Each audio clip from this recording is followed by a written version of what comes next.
Hi, everybody. I'm here today with Sandpiper Consulting. Sandpiper have recently come on board as one of our partners here at FinTech North. And as ever, we'd like to get to know our partners with a bit of a chat around FinTech, around the issues that they solve for their clients.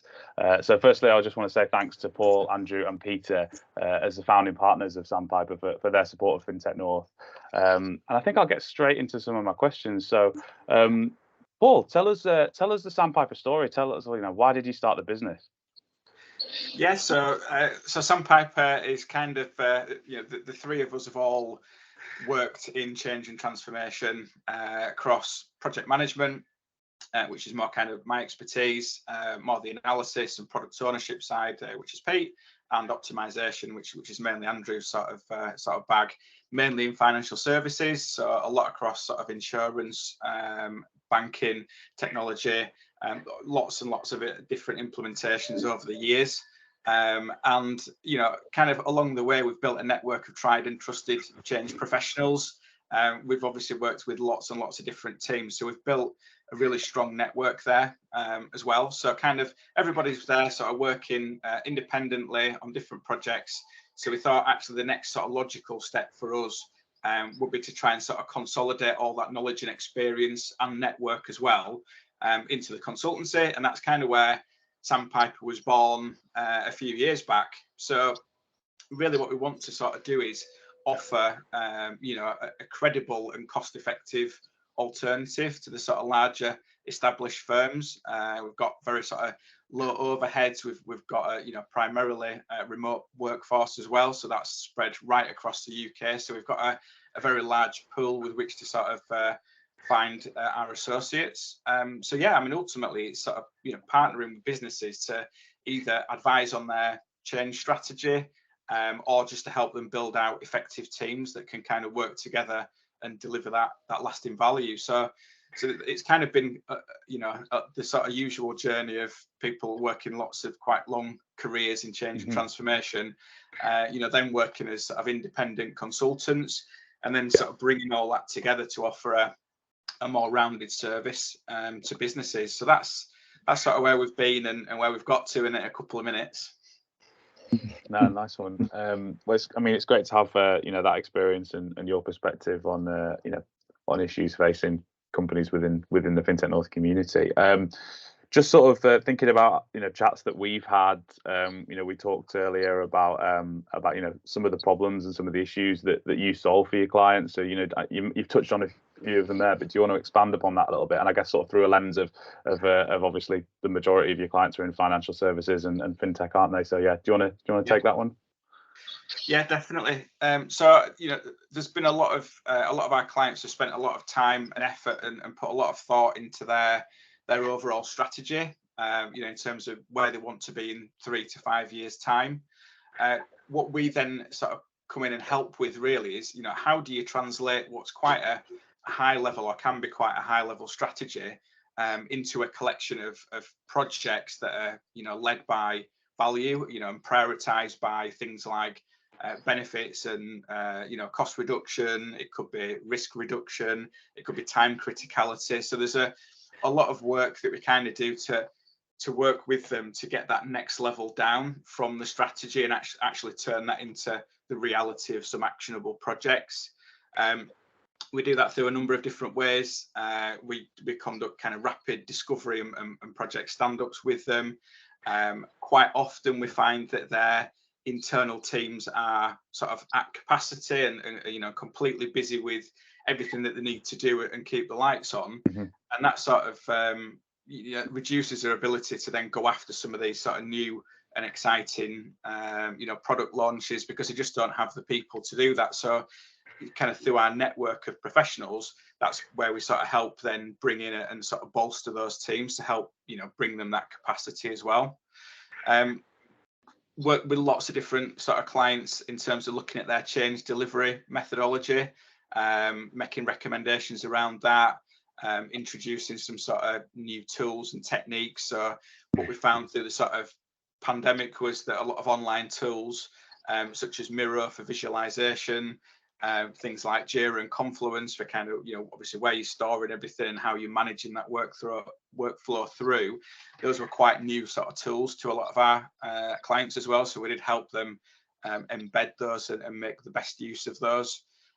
We also provide sort of project health checks as well. So a client might be looking to get some assurance of, a particular project that's in flight, possibly make some recommendations around that as well, potentially for some sort of improvements. But really, it's just to kind of give them that confidence of sort of, where it is and what's next. Those projects are across lots and lots of different sort of subject matters. We are primarily focused around financial services, fintech, banks, building societies. They could be looking to offer, a new digital channel. There might have been primarily sort of bricks and mortar, people coming in, transacting, using actual documents, actual IDs, for example. And they might want to increase that reach more sort of nationally, and that's, it's no longer doable for somebody to bring their sort of passport into a branch when they're at the other end of the country to sort of prove their ID. So we spend quite a lot of time with them sort of building out and sort of fleshing out what that ecosystem looks like, because it's often not just, a digital channel. It's sometimes made up of maybe 15, 20 different systems and solutions that all need to be considered, plugged in, etc. So yeah, part of that's then sort of looking at what that roadmap might look like. Great, that's the end solution, but are the kind of smaller chunks of change that we can implement along the way to, to get us there eventually. And obviously focusing a lot around making sure that whatever solutions are ultimately chosen as part of that procurement exercise are actually aligned to their customers and their customer needs. There's no point going and buying something really fancy, but actually it might only satisfy maybe 5 or 10% of that need, and you kind of buy 90% of lots of things that you might not need. So we do quite a lot of work in that sort of vendor selection process and support. Lots of compliance stuff as well going on. So there's lots of things around consumer duty, climate change, customer vulnerability, for example. Lots and lots of sort of regulation to sort of help our clients navigate, translate, and implement through the teams across, technology and operations. And lastly, a lot of this then requires some sort of either upgrade of their infrastructure and their back office systems, or a migration of lots and lots of customer data, sensitive customer data.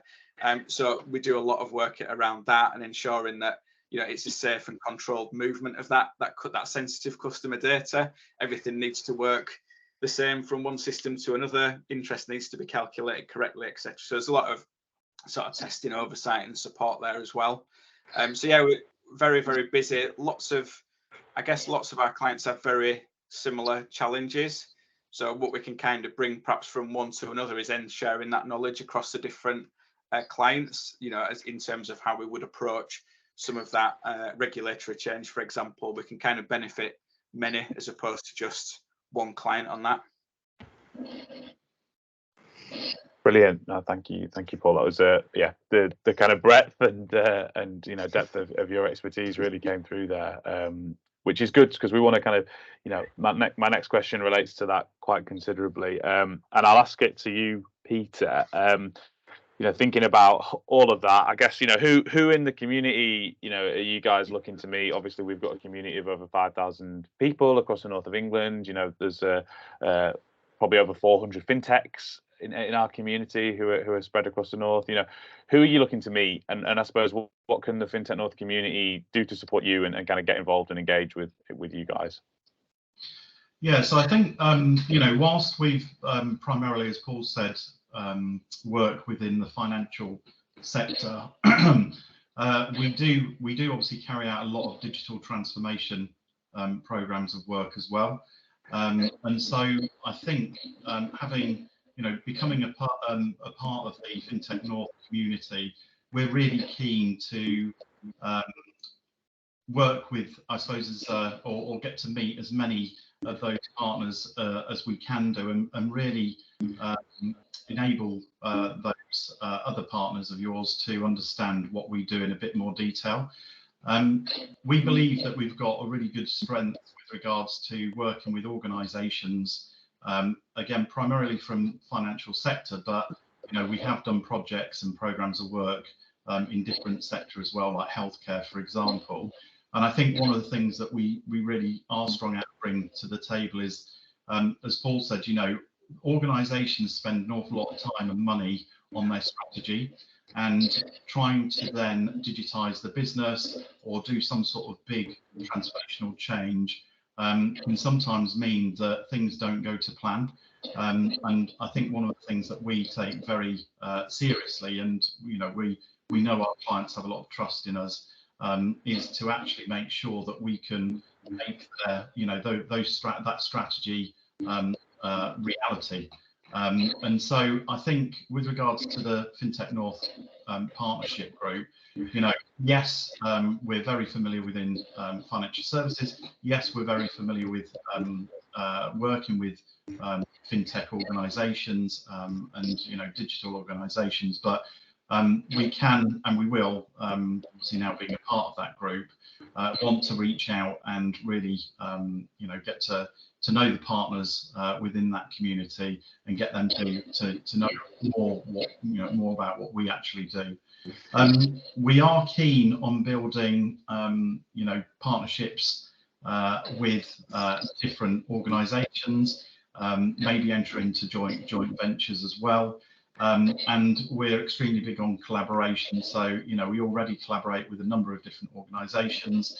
And really, it's I suppose the other partners that you've got within that community where we can find some really good synergies to work with them. Now, that could be that, we are able to do something that allows us to deliver an even bigger offering and proposition, and vice versa. Some of our services and skills may also lend themselves to some of those other partners, help them increase their offering and services that they can give to their clients as well. So really, I suppose it's about complementary services across those organisations that are part of that wider community, but we're not necessarily boxing ourselves just in with the that financial sector side. That's brilliant. And yeah, keen to get you guys involved and up on stage potentially at a FinTech North event soon as well. So I'd implore everybody in the community who's kind of watching this or reading this, to kind of reach out and collaborate, because that's very much one of our values as a community and as an organisation. So just final question, and just to wrap up, and I think this is often one of my favourite parts of the partner profile interviews. Andrew, I just want to ask you a little bit more about fintech as a sector. What for you are the most interesting elements of fintech currently, and how do you see them developing over the next few years? Well, I think first of all, what's really impressed me is the way that the whole fintech community is effectively come together, especially through organisations and events through FinTech North. The sense of it actually being a community is quite amazing, and I've been really impressed by that. We see a very high level of collaboration, sharing of ideas, insights that brings together not just the fintech companies and the startups. We've got major financial services organisations participating. We've got academic institutions. We've got local, regional and national government representation within that body. And they're all pulling together and holding really meaningful conversations about how they drive fintech forward. And to be honest, I think we're right at the very start of a very exciting journey in this space, because I think there's an awful lot of opportunity here that we can be building on. That said, I think there's a great deal of challenges that we also face in the coming years. We've had things like the pandemic, we've had economic disruption through various different causes over the past few years, and we know that there can be elements of uncertainty within the sector that we need to be prepared for. And what we've got to do is to make sure that we're in the right place for that. Yes, it's right for us to be enthusiastic about innovative and groundbreaking solutions, but we shouldn't get blinded to the fact that financial services institutions play a vital role both in the lives of individual people and families and communities, but also, you know, the actual health of our nation's economy. And so we need to be really aware of the often complex nature of the services that are provided here. Like I mentioned before we started this chat, I've spent a lot of time working in the insurance industry, and I've been specialising there for many years now. And there are major challenges ahead in the insurance sector. You know, so how do we develop new policies and products that can provide for the use of autonomous vehicles?